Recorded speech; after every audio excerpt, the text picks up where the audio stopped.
আমরা তো সেই মুসলিম ইমাম আবু ইদ্রিস আশ-শাফিঈ জায়নামাজ খানা বিছাইয়া ওই জায়নামাজের উপর দাঁড়ায় গেলেন পানির উপরে। জোরে আরো জোরে। এরা ছিল অরিজিনাল কথা, ঠিক আছে কিনা? এদের দিয়ে আল্লাহ দিন বিজয় করেছে। হাই হাই হাই, পানির উপরে জায়নামাজ বিছাইয়া জায়নামাজে দাঁড়িয়ে গেলেন। লক্ষ লক্ষ মানুষ এই দৃশ্য দেখতেছে। যারা বহাজ করতে আসছে খ্রিস্টানরা, ওরাও দাঁড়ায় চিন্তা করে এটা আবার কি, এটা কোন বিদ্যা, কি করে সম্ভব এটা? শুধু কি তাই, ইমাম শাফিঈ জায়নামাজের উপরে নামাজ পড়া শুরু করলেন পানির উপরে। মারহাবা করবেন। পানির উপরে নামাজ শুরু করলেন। পুরা জোহরের নামাজ তিনি জায়নামাজের উপর আদায় করলেন দজলা নদীর উপরে। নামাজ শেষ হয়ে যাওয়ার পরে ইমাম ইদ্রিস শাফিঈ স্টেজের দিকে তাকায় বললেন, তোমরা কারা গো মুসলমানদের সাথে বহাসের জন্য আসছো? ঈসা রুহুল্লাহ তোমরা প্রমাণ করবে আল্লাহর বেটা, আর আমরা প্রমাণ করব ঈসা রুহুল্লাহ আল্লাহর নবী। খ্রিস্টানেরা, আমি ইমাম আবু ইদ্রিস আশ-শাফিঈ জায়নামাজ বিছাইয়া দজলা নদীর উপরে নামাজ পড়লাম। তোমাদের কলিজায় যদি সাহস থাকে, কোনো মায়ের সন্তান যদি থাকো, তাহলে আসো, আজকে বহাসার স্টেজে হবে না, দজলা নদীর উপরে আমার মতো জায়নামাজ নিয়ে দাঁড়ায় যাও। আজকে জায়নামাজ নিয়ে দজলা নদীর উপরে দাঁড়াইয়া পানির উপরে ভেসে ভেসে আজকে বহাস করব। একবার আওয়াজ তুলে বলা যাবে কি আল্লাহু আকবার? মুসলিম খ্রিস্টান মোনাজির প্রধান তিনি বললেন, হুজুর আমরা আর বহাস লাগতো না, আমরা আর বহাস লাগতো না, আমাদের আর বহাস লাগবে না। স্যার বুঝেছি, যেই ঈমান, যেই আকীদা, যেই কোরআন, যেই নবী, যেই বিধান, যেই আইন, যেই কালাম আপনাকে আজকে দজলা নদীর উপরে পানির উপরে ভাসাই দিল, জায়নামাজ ডুবাইল না, আমাদের আর বোঝার বাকি নাই। ওই ঈমানটাই সঠিক, ওই বিশ্বাসটাই সঠিক। আসেন স্টেজে চলে আসেন, আপনার হাতে আজকে বহাস হবে না, আপনার হাতে হাত মিলাইয়া কালেমা পড়ে আমরাও আজ মুসলমান হয়ে যাব। আল্লাহ বানাইলেন কত জাতি,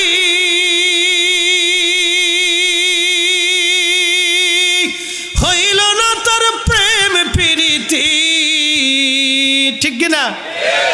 জিনদের সাথে কি আল্লাহর প্রেম হয়েছে? তো জিনদের ভিতরে যদি প্রেম হয়ে থাকে, তাহলে একজন খাজা বাবা আজমিরি দেখান আছে, একজন শাহজালাল আছে, একজন ইমাম বুখারী আছে। ও জিনেরও তো হাদিস শিখছিল, জিনেরও তো রাসূলের দর্শে বসেছিল, তো ইমাম বুখারী নাই কেন? জিনদের ভিতরে বিদ্যা নাই। ইমাম মুসলিম নাই, ইমাম আবু হানিফা নাই, ইমাম শাফিঈ নাই, ইমাম হাম্বলি নাই, খাজা বাবা আজমেরি নাই, হুজুর গাউসে পাক নাই, মুজাদ্দিদ আল ফসানি সেরহিন্দি নাই, বাহাউদ্দিন নকশবন্দ বুখারী নাই, 360 ওলি নাই। জিনদের ভিতরে এরকম কোনো ওলি খুঁজে পাবেন না, কারণ জিনদের সাথে আল্লাহর প্রেম হয় নাই। যদি প্রেমে হতো তাহলে জিন জাতিরে সরাইয়া আল্লাহ আমাদেরকে দুনিয়াতে পাঠাইলেন না। আল্লাহ আমাদের ভিতরে খাজা বাবা আজমিরি পাঠিয়েছেন, আমাদের ভিতরে আল্লাহ শ্রেষ্ঠ নবী, আখিরি নবী, হাবিবুল্লাহ নবী পাঠাইছেন। কথা বলেন ঠিক না বেটা? আল্লাহ বানাইলেন কত জাতি, হইল না তার প্রেম প্রীতি, অবশেষে মানুষ বানায় প্রেমের কারণে, প্রেমের ডোরি বান্ধরে মা দিনার শনে। কষ্ট হইতেছে আপনাদের? মাহফিলে বসে রয়েছেন কে? মাহফিলে কিসের জন্য বসে আছেন? তাবারকের জন্য বসে আছেন। এই বিরিয়ানি বাড়িতেও আপনারা রান্না করে খেতে পারেন অথবা দোকান থেকেও কিনে আনতে পারেন, কিন্তু কেন বসে আছেন? এইখানে আসার জন্য সভাপতি চেয়ারম্যান সাহেব তিনি তো আপনাদেরকে কোনো জবরদস্তি করেন নাই, আপনাদেরকে জোর করে আমরা বসায় রাখি নাই, চলে গেলেও জোর করে ধরে রাখবো না, কিন্তু কেন বসে আছেন? একটাই জবাব, আল্লাহ আল্লাহ আল্লাহ। কি কথা কন না কেন, ঠিক কিনা? কখনো তোমাকে যদি ভুলি, হেদায়েতের আলো জেনে নিয় কাছে তুলি।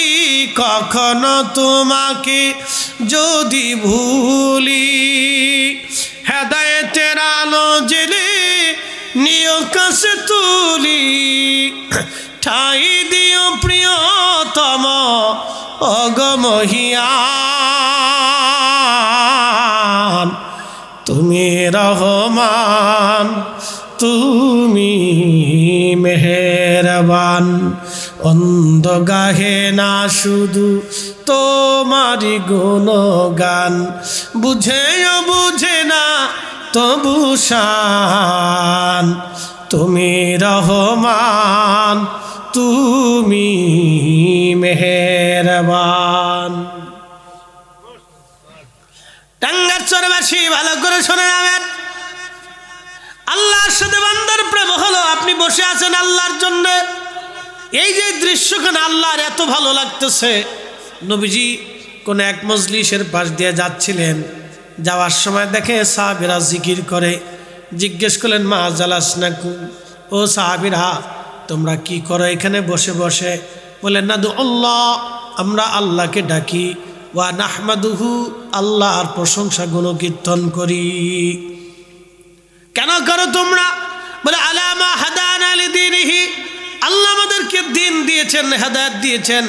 আমরা পথভ্রষ্ট ছিলাম, আল্লাহ চিনতাম না, আখিরাত বুঝতাম না, হালাল হারাম আমরা জানতাম না, বৈধ অবৈধ জানতাম না, ন্যায় এবং অন্যায় আমরা বুঝতাম না। আমরা দিন দুপুরে মানুষ খুন করতাম, আমরা নারীদেরকে ধরে এনে উপর্যুপরি ধর্ষণ করতাম, উলঙ্গ করে কাবা শরীফের চারপাশে ঘুরিয়ে ঘুরিয়ে নারীদেরকে আমরা তাদের নৃত্য এবং তাদের এই আনন্দ উপভোগ করতাম। আমরা নারীদেরকে ভোগের বস্তু বানিয়ে ফেলে দিয়েছিলাম, আর আমরা আমাদের পিতামাতাকেও একেবারে দূরে সরিয়ে দিয়েছিলাম। জীবন্ত কন্যা সন্তানদেরকে কবরের ভিতরে জীবন্ত কবর দিয়ে আমরা আনন্দ পেতাম। হুজুর আলামা হাদানা লিদীনিহি, আল্লাহ আমাদেরকে হেদায়েত দিয়েছেন, দিন আমাদেরকে দিয়েছেন। ওয়ামান্না আলাইনা বিকা, আপনি নবী নামক মহা নিয়ামত আল্লাহ আমাদেরকে দিয়েছেন। এই জন্য আমরা জিকিরের মাহফিল সাজাইলাম, এই জন্য আল্লাহর জিকির করি, এই জন্য আমরা হাম করি। নবী বললেন সাহাবীরা রে কসম করে বলো তোমাদের আর কি কোনো উদ্দেশ্য আসেনি? সাহাবীরা বললেন আল্লাহি, আল্লাহর কসম করে বলি আমাদের আর কোনো উদ্দেশ্য নাই।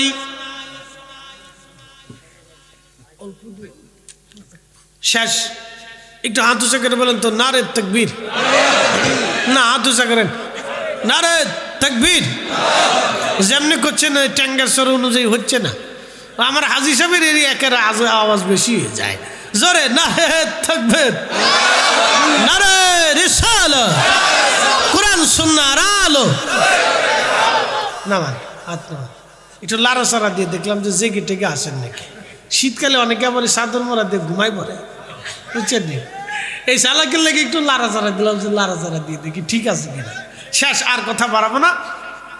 এই হাদিসটা বলে আপনাদেরকে শেষের দিকে কিয়ামের দিকে চলে যাবো, তো খুব মনোযোগ দেন।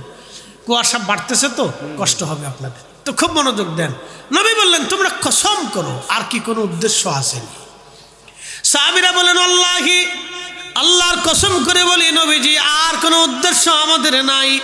নবী আমার বললেন সাহাবীরা রে তোমাদেরকে সন্দেহ করি নাই, তোমরা ভেবো না তোমাদেরকে সন্দেহ করেছি। সাহাবীরা রে আল্লাহ রাব্বুল আলামিনের জিব্রাইল ফাতানি জিবরিল আলাইহিস সালাম, জিব্রাইল আমার কাছে এসেছে। ফাখবিরিনি, আমাকে খবর দিয়ে গেছে ইউবাহিমুকুমুল মালায়েকা, তোমাদের এই জিকিরের মজলিস খানা দেখে আল্লাহ ফেরেশতাদের সামনে তোমাদেরকে নিয়ে আল্লাহ অহংকার করে, ফেরেশতারা তোমরা আমার বান্দাকে সৃষ্টি করার জন্য ভেটু দিয়েছিলে, তোমরা বলেছিলে আতাজালু ফিহা মাইয়ুফসিদু, ওরা দুনিয়াতে ফ্যাসাদ বাঁধাবে, মারামারি করবে, ঝগড়া বাঁধাবে, বিশৃঙ্খলা করবে, মতভেদ করবে। আল্লাহ ওয়াসফিকুদ্দিমা, ওরা দুনিয়াতে রক্তপাত করবে, কাটাকাটি করবে, খুন খারাপি করবে। আল্লাহ এই জাতি দুনিয়াতে পাঠানোর দরকার নাই। ওয়া নাহনু নুসাব্বিহু, আমরাই তো তোমার তাসবিহ করি। ওয়া নুকাদ্দিসু লাক ওয়া বিহামদিকা ওয়া নুকাদ্দিসু লাক, তোমার হামদ করি, তোমার পবিত্রতা বর্ণনা তো আমরাই করি। আল্লাহ আরে ফেরেশতারা দেখ, আমার বান্দারে ক্ষুধা দিছি, তোমাদেরকে ক্ষুধা দেই নাই। কাম দিয়েছি, তোমাদেরকে কাম দেই নাই। ক্রোধ দিয়েছি, তোমাদেরকে দেই নাই। কামনা দিয়েছি, তোমাদেরকে দেই নাই। বাসনা দিয়েছি, তোমাদেরকে দেই নাই। পেট দিয়েছি, তোমাদেরকে দেই নাই। ক্ষুধা দিয়েছি, খাদ্য দিয়েছি, তোমাদেরকে দেই নাই। স্ত্রী দিয়েছি, তোমাদেরকে দেই নাই। সন্তান দিয়েছি, তোমাদেরকে দেই নাই। আবার তাদের পিছনে আজাজের শয়তান লেগে আছে। এ ফেরেশতারা, তোমাদেরকে পজিটিভ দিয়েছি, সেই জন্য তোমরা আমার তাসবিহ করো, কিন্তু আমার বান্দাদেরকে নেগেটিভ দিয়েছি। দুনিয়া পাওয়ার পরে, ঠান্ডা পাওয়ার পরেও আমার বান্দারা ঠান্ডার ভিতরে বসে বসে জিকির করে। এ ফেরেশতারা, তোরা সাক্ষী থাক, আমি আমার এই বান্দাদের জীবনের গুনাহগুলি মাফ করে দিলাম। একসাথে জোরে বলেন আল্লাহু আকবার। আজকের মাহফিল দেখে খুশি কে? জোরে বলেন। তাহলে আপনি আসছেন, বোঝা গেল আপনার ক্ষমা কি হয়ে গেছে, ক্ষমা হয়ে গেল। বলে কেন? আপনি ক্ষমার আওতার মধ্যে চলে আসলেন, এই জন্যে আপনি শীতের মধ্যে বাড়ি ঘর ফেলাইয়া এই মাটির মধ্যে বসে আছেন আল্লাহকে খুশি করার জন্য। এটাই হলো আল্লাহর সাথে বান্দার প্রেম। এটাকে বলে হান নওয়াফিল। আল্লাহর নবী বললেন, বান্দার ফরজ ইবাদত আল্লাহর কাছে বেশি পছন্দ হয়। ফরজ ইবাদত করার পরে বান্দা যখন নফল করে, তখন বান্দা আল্লাহর কাছে মহাব্বত হয়, আল্লাহ বান্দাকে মহাব্বত করে, সম্পর্ক বাড়তে থাকে। ধরেন বিয়াই আপনার বাড়িতে আসলো, আসার সময় মিষ্টি নিয়ে আসছে, বগুড়ার দই নিয়ে আসছে, তারপরে নাটোরের কাঁচগোল্লা নিয়ে আসছে, এরপরে ঢাকা শহরের দামি মিষ্টি টানছে, আপনার জন্য কিছু ফলও নিয়ে আসছে এবং কিছু কাপড়ও নিয়ে আসছে। বিয়াই খুশি না বেজার?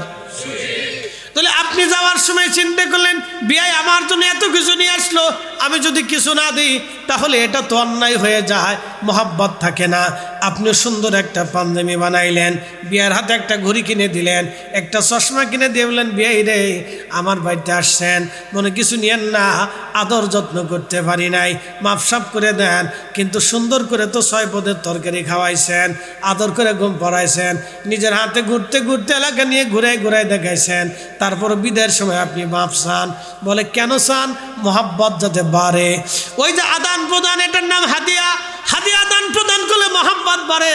বান্দা যখন নফল ইবাদত করে তখন বান্দা আল্লাহর সাথে মহাব্বত বাড়ে। বান্দা যখন হাত বাড়ায় দেয়, আল্লাহ ডাক দেয়, বান্দা আর কান্দিস না, আমি তোরে মাফ করে দিলাম। বান্দা যখন আল্লাহ আল্লাহ আল্লাহ আল্লাহ জিকির করে, তখন আল্লাহ পাক ডাক দেয়, বান্দা কি চাও, কি চাও, কি চাও, তুমি যা চাও তুমি তাই পাবে। তারপরে বান্দা আল্লাহ আল্লাহ আল্লাহ আল্লাহ করে। বান্দা কোরআন শরীফ পড়ে, আল্লাহ ডাক দেয়, বান্দা কি চাও? বলে আল্লাহ যা, আমি আল্লাহ তোরে ক্ষমা করে দিলাম। বান্দা যখন নফল ইবাদত করে, তখন বান্দা আল্লাহর দিকে হয়ে যায়, আল্লাহ বান্দার হয়ে যায়। বান্দার 2টা চোখ আল্লাহর চোখ হয়ে যায়, বান্দার 2টা কান আল্লাহর কান হয়, বান্দার 2টা হাত আল্লাহর হাত হয়ে যায়, বান্দার 2টা পা আল্লাহর পা হয়ে যায়, বান্দার জবান আল্লাহর জবান হয়ে যায়। যখনই নফল ইবাদত বাড়তে থাকে, তখন আল্লাহর পেয়ারা হয়, আল্লাহ বান্দার পেয়ারা হয়। কিন্তু আফসোস, এই নফল ইবাদতটাকে আমরা বানাই ফেলছি বেদাত। এই নফলটাই বানাইছি বেদাত। আর নওয়াফিল অতিরিক্ত, অতিরিক্ত ছাড়া কেউ ওলি হতে পারে না। শুধু ফরজ দিয়ে কেউ ওলি হইতে পারে না। যদি ফরজ দিয়ে ওলি হইতো তাহলে আর নাফিলের কথা হাদিসে বুখারীতে কিতাবুর রেখাকে আসতো না। এই জন্য আর নওয়াফিল অতিরিক্ত আপনার মন চাইছে আপনি নামাজের পরে দোয়া করেন, অসুবিধা নেই। একজন এসে বলবে এটা নামাজের অংশ না, তো ওনারে সুন্দর করে দাওয়াত দিবেন, দাওয়াত দিয়ে এরপরে সুন্দর করে ভাত টাত পাকাইয়া গরম ভাত সামনে দিয়ে দুকে কাঁচামরিচ দিয়ে আর একটু লবণ দিয়ে যে খান। তো বলবে বাইরে দাওয়াত দিলেন, আমি আপনার মেহমান, শুধু গরম ভাত দিলেন আর কাঁচামরিচ দিলেন, বাকি কিছু দেবেন না? যে হুজুর ও তরকারি না হইলেও চলে। কথা খারাপ করছি ভাই। আমি গেছি সেই চুয়াডাঙ্গা, বেশ অনেক আগে, চুয়াডাঙ্গা করোনার আগে গেছি। তো লোকেরা দাওয়াত দিছে, আবার হুজুর আগামী বছর আসতে হবে না, এই পদ্মা পার হয়ে এই কুয়াশা পরে ঘাটে বেশি টাকা লাগে, আমি পারবো না ভাই, শরীরে কুলাই না, 24 ঘন্টা জার্নি হয়, এটা জান থাকে না, কেন আসতে হুজুর। গত বছর এক হুজুর ছিলাম, খালি কয় বেদাত, খালি কয় বেদাত। শেষে মাহফিল শেষে একটু দোয়া করবে, এইটাও বেদাত। কি জ্বালায় পড়ছি আমি, কেন ওই হুজুরে আবার দাওয়াত দিবেন, কেন আর জীবনও দিতে না, আবার দাওয়াত দিবেন কেন? আমি 3 দিন তার দিয়ে তফসির করাবে। লাস্টের দিন সুন্দর করে এক কাপ গরম করে চা খাই, একটু ফল ফ্রুট খাওয়াইয়া গাড়িতে উঠাই দিয়ে সালাম একটা লম্বা দিয়ে যে হুজুর আগামী বছরের জন্য ডায়েরি করেন, আপনার আবার আসতে হবে, কিন্তু হাদিয়া কিন্তু দিবেন না। এত যখন না দিবেন তখন হুজুর কবে কী ব্যাপার, আমি মেহমান আসছি, আমার পথ খরচ টরচ আছে, গাড়ি ভাড়াটা আছে, সভাপতি সাহেবকো কমিটি কো এরা আপনারা একটু দাওয়াত টাওয়াত দিলেন, কী ব্যাপার? তখন আপনারা বলেন যে হুজুর এই আপনি দোয়া খায়ের করলেন না, তো এটা তো বেদাত কইছেন, তো নবীজির কোনো সাহাবীরা ওয়াজ করে টাকা নেয় নাই, টাকা দেয় নাই, নবীজিও নেয় নাই, নবীও দেয় নাই, আমরা জীবনে এত জঘন্য বেদাত করবো না, আপনারে মরে গেলেও টাকা দেব না।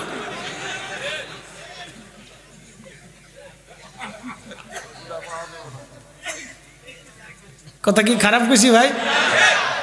লোকের খাট ই তো ঠিক কথা করছেন হুজুর, হ্যাঁ এটাই করবে। আর নাওয়াফিল অতিরিক্ত, এটা আল্লাহর পছন্দের ইবাদত। আপনি দোয়া করেন না, কোনো নিষেধ নেই। আপনি তো আর সরস্বতীর কাছে চাচ্ছেন না, আপনি তো বৌদ্ধর কাছে চাচ্ছেন না, আপনি তো কুরুশের কাছে চাচ্ছেন না, আপনি তো কোনো প্রতিমার কাছে চাচ্ছেন না, আপনি তো সূর্যের কাছে চাচ্ছেন না, আপনি চাচ্ছেন আপনার রবের কাছে। কি কথা ঠিক আছে কিনা? আপনি দুরূদ শরীফ পড়তেছেন, মিলাদে পড়েন, কে নিষেধ করেছে?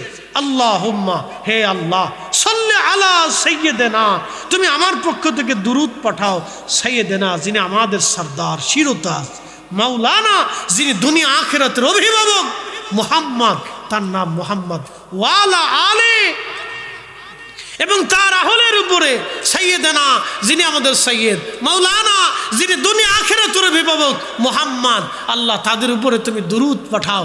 এর চাইতে সুন্দর কথা দুনিয়াতে আর কিছু হতে পারে? হ্যাঁ কথা কর না কেন? এর চাইতে দামি কথা হতে পারে?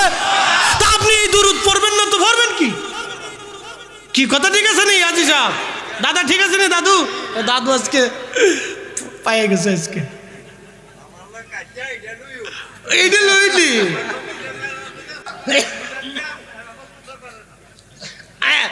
আমরা করবো ইনশাল্লাহ, করবো ইনশাল্লাহ, কন্যা মারহাবা করবেন, এটা নিয়ে বিরোধিতা করেন না। বাপরে, এটা রসুলের দুরূদ, মারহাবা বলবেন না? শোনেন, আপনাদেরকে একটা কথা বলি, নবীজির আল্লাহ কোন জায়গা নিছে? ওই যে আমার দাদু হাজী সাহেব যে বলেন মেরাজে, মেরাজ কোন জায়গা? 7ম আসমান। 7ম আসমানে জীবনে কোনোদিন স্বপ্নও কি গেছেন আপনি? স্বপ্নেও কোনোদিন যান নাই। আল্লাহ তার রসুলকে বাস্তবে নিতে নিতে নিতে নিতে সিদরাতুল মুনতাহাতে নিলেন, জিব্রাইল দাঁড়াই গেলেন। আল্লামা শেখ সাদি রহমতুল্লাহ আলাইহি গুলিস্তা অবস্থার মধ্যে লিখতেছেন, আগার এক সরে ময়ে বড়তর পরাম, ফরোগে তাজাল্লি বসুজাদ পরাম। জিব্রাইল বলে, হুজুর এক চুল পরিমাণ যদি সীমানা অতিক্রম করি খোদার তাজাল্লিতে ধ্বংস হব, এই সীমানার বাহিরে আমার যাওয়া সম্ভব না, আপনি চলবেন। এখন নবীজি রওনা দিলেন। ইমাম কাজী আয়াজ আল মালিকি 900 বছর আগে একটা কিতাব লেখছেন, কিতাবুশ শিফা। এই কিতাবের মধ্যে তিনি লেখেন নবীজির জন্য একটা নূরের বাহন আনা হলো, রফ। কিসের বাহন? নূরের। কথা কন না, কিসের বাহন? জোরে বলেন, জোরে বলেন। তো নূরের বাহনে সরষে কোন নবী? নূরের নবী। কি কথা ঠিক আছে নি? নূরের বাহনে সরষে কোন নবী? নূরের নবী। একসাথে কেন মারহাবা। কোন নবী? নূরের নবী। নূরের বাহনে সরষে, নূরের জগৎ। ওই জগৎ কোন জড় জগৎ না, দুনিয়া না, আসমান না, জগৎই নূরের জগৎ। মারহাবা কইলেন না? কিসের জগৎ? নূরের জগতে। নিতে নিতে নিতে নিতে নিতে নিতে সহিহ বুখারীতে রাসূল করিমের সাহাবী খাদিমুর রাসূল হযরত আনাস বলতেছেন, আল্লাহ তার নবীরে নিতে নিতে নিতে নিতে এত উপরে নিলেন, বিমা লা ইয়ালামুহু ইল্লাল্লাহ, এর সীমানা আল্লাহ ছাড়া কেউ জানে না। তাহলে বলেন, যেই নবীর আল্লাহ এত উপরে নিলেন, যার সীমানা আল্লাহ ছাড়া কেউ জানে না, তাহলে সেই নবীর সম্মানে আমি তো একটু দাঁড়াইছি, বেশি কিছু করতে পারিনি। কি কথা ঠিক আছে কিনা? আমি একটু দাঁড়াইছি, বেশি কিছু করতে পারি। নবীর মহান ইজ্জতের ব্যাপারে এই দাঁড়ানোটাও সামান্য এবং নগণ্য। ইমাম মালিক 80 বছর মদিনাতে যদি কোনো দিন যান, মদিনার হাউদ সীমানা উহুদের শেষ, আর ওইদিকে মদিনা জামি ইউনিভার্সিটি, অর্থাৎ মদিনা ইউনিভার্সিটির একবারে শেষ। ওয়াদি মুবারক, ওয়াদি আকিক বলা হয়, যে আকিক পাথর যেই ওয়াদি থেকে বানানো হয় সেটা নাম ওয়াদি আকিক। বুখারীতে আছে ওয়াদি মুবারক। বুঝতে পারছেন? ওই ওয়াদি মুবারকের পাথর দিয়ে, আকিক পাথর দিয়ে ওই আংটি বানানো হয়। যে আংটি আকিক পাথর আল্লাহ রসুল ব্যবহার করতেন, এই জন্য আমি হাতে দিছি। আংটি উংটি আমার কপাল টপাল ঘুরাইতে পারে না। অনেকে আংটি দিলে কপাল ঘুরবো, এতে হইব, এতে অনেকে সাত হইব, ঘোরার টিম হইব, সব মিশে কথা। কি কথা কন না? এটা আল্লাহ রসুল হাতে দিচ্ছেন, এই জন্য আমি একটা দিচ্ছি। তো খুব মনোযোগ দেন। তো সেই রসুলের ইজ্জতে ইমাম মালিক 80 বছর মদিনার হাউদের ভিতরে জুতাই পরেন নাই। কত বছর? 80 বছর। পায়খানা পেশাবও করেন নাই। তাহলে রসুলের ইজ্জতের ব্যাপারে আমরা যতটুকু করছি এটা হচ্ছে নগণ্য। কথা ঠিক আছে কিনা? তারপরেও এটা কি নগণ্য। তার বিতর্ক করবেন না। কারো যদি পছন্দ না হয়, ভাইরে আপনি বিতর্ক করার দরকার নাই, বিরোধিতার দরকার নেই। কারণ আপনি এমন একজনের তাজিমের বিরোধিতা করতেছেন যারে স্বয়ং তাজিম আল্লাহ নিজে দিছে। কি কথা ঠিক আছে না? এখানে কিন্তু হেকমত আছে। কি আছে? হেকমত আছে, হেকমত আছে। এখন চেয়ারম্যান সাহেব উনি আমাদের সবার প্রতি, কথা ঠিক আছে কিনা, উনি আমাদের সবার এখন প্রধান। কিন্তু মারহাবা কন, আমরা সবাই মিলে সিদ্ধান্ত নিছি উনি আজকের সবার প্রধান। কথা ঠিক আছে কিনা? উনি এখন কালা হোক, ছোট হোক, বয়স্ক হোক, যাই হোক, উনি কিন্তু আমাদের সবার প্রধান। এখন কেউ যদি আমি কালা মানুষ, আপনারা সভাপতি মানে হইতো না, আমি মানি না, তাহলে এটা হইতো না। কারণ আমরা সবাই সিদ্ধান্ত নিছি। কথা ঠিক আছে কিনা? সবাই আমরা সিদ্ধান্ত নিছি। ভাইরে এখন উনি এই কথা যদি আপনি বলেন তাহলে উনি অপমান বোধ হবে। কারণ উনি আপনি ওনার সম্মানের উপর আঘাত করছেন। আল্লাহ রসুল তিনি মহা সম্মানের অধিকারী। আপনি কিয়াম করতেছেন না, পছন্দ হচ্ছে না, ভালো লাগতেছে না, আপনি আস্তে করে চলে যান। কি কথা ঠিক আছে কিনা? আপনি কি করেন? চলে যান। কিন্তু যারা করতেছে মনে রাখবেন, তারা শুধু এখানে আল্লাহ রসুলের জন্য দাঁড়াইছে, ভিন্ন আর কোনো উদ্দেশ্য এখানে নাই। কি আছে ভাই? আছে, আছে, আর কোনো উদ্দেশ্য নেই। মেম্বারি, চেয়ারম্যানি, এই দুনিয়াদারি, অর্থ, বৃত্ত, এইটা সেইটা, ক্রেডিট, কিচ্ছু নাই। এখানে শুধুমাত্র আল্লাহ রসুলের সম্মানে দাঁড়াইছে। কথা ঠিক আছে কিনা? সে দাঁড়াইছে রসুলকে কেন্দ্র করে। কাকে কেন্দ্র করে? নবীকে কেন্দ্র করে। একসাথে করবেন আল্লাহু আকবার। নবীকে কেন্দ্র করে। মিয়া ইমাম বুখারী রাহমাতুল্লাহ আলাইহি বুখারী শরীফ লেখার আগে গোসল করতেন। গোসল শেষ করে যাওয়ার পরে মসজিদে বুখারী এখনো মদিনাতে আছে, দেখবেন মসজিদে নববীর থেকে একটু দূরে, 3-4-5 মিনিট লাগবে হাইটে যাইতে।